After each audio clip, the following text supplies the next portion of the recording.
Ada satu hari tu Imam Syafi'i rahimahullah datang bertemu dengan Imam Malik, iaitu guru dia lah tuan-tuan. Dia datang bertemu dengan guru dia. Lepas tu tuan-tuan tahu tak apa yang dia buat? Dia berkata kepada guru dia, "Wahai guruku Imam Malik, sebenarnya rezeki itu sampai kepada kita apabila kita keluar untuk berusaha mencarinya." Kata Imam Malik, mereka ini berbahas tapi dalam keadaan beradab. Imam Malik pun berkata, "Wahai anak muridku Syafi'i, rezeki itu cukup kita dengan bertawakal. Kerana apa? Allah telah tetapkan rezeki kita. Kalau itu rezeki kita, dia akan sampai kepada kita. Dia akan cari kita." Kata Imam Syafi'i, "Aku keluar membuktikan dia." Lalu Imam Syafi'i keluar membuktikan kepada gurunya. Keluar saja Imam Syafi'i jumpa rombongan orang yang sedang memetik buah anggur. Lalu Imam Syafi'i pun berkata kepada pemuda tersebut, "Bolehkah aku bantu dalam bekerja untuk memetik buah anggur?" Katanya boleh, kan? Dipersilakan.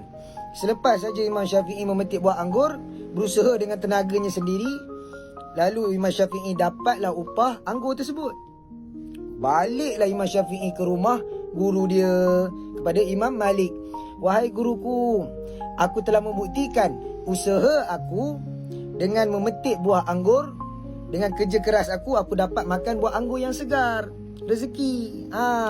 Jadi kata Imam Malik kepada Imam Syafi'i dalam keadaan nada yang lembut, dan berkatalah dia, iaitu apa? "Sehari ini aku memang duduk di dalam rumah saja. Sehari ini aku memang tidak keluar, wahai Syafi'i. Aku hanya melakukan tugas aku sebagai guru, menyampaikan dan menceritakan kebesaran Allah Subhanahu Wa Taala kepada semua anak-anak murid aku. Dalam masa yang sama, wahai Syafi'i, aku ada terdetik untuk teringin aku nak makan buah anggur. Aku teringin nak makan buah anggur. Dalam masa yang sama, kamu datang memberitahu kamu bawa balik buah anggur yang segar." Mereka berdua ketawa, tuan-tuan dan puan-puan dirahmati Allah. Nampak tak kat situ, tuan-tuan dan puan-puan? Jadi perbahasan mereka bukan menjadikan mereka ni berenggang, menyalah satu sama lain. Tidak. Hebatnya imam-imam kita, mereka ni sambil saja berbahas atas satu hadis berkenaan dengan rezeki, berbeza pendapat, tapi mereka membenarkan antara satu sama lain. Dua-dua betul. Kita perlulah, kata Imam Syafi'i dan Imam Malik, cukup dengan tawakal yang benar kepada Allah, niscaya Allah akan berikan rezeki. Lakukan apa yang sebahagian daripada tanggungjawab kita sebagai manusia, bekerja dan sebagainya. Selebihnya Allah SWT yang akan menguruskan rezeki kita, insya-Allah.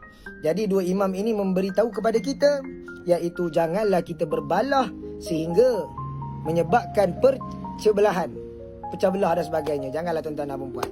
Jadi dapat satu cerita hari ni, seronok tak? Kan? Semoga kita dapat kongsikan dan kita share lah banyak-banyak. Semoga kita dapat satu ilmu, iaitu dengan kita mempercayakan rezeki pada Allah Subhanahu Taala. Boleh tuan-tuan dan puan-puan dirahmati Allah. Baru hati kita sentiasa tenang.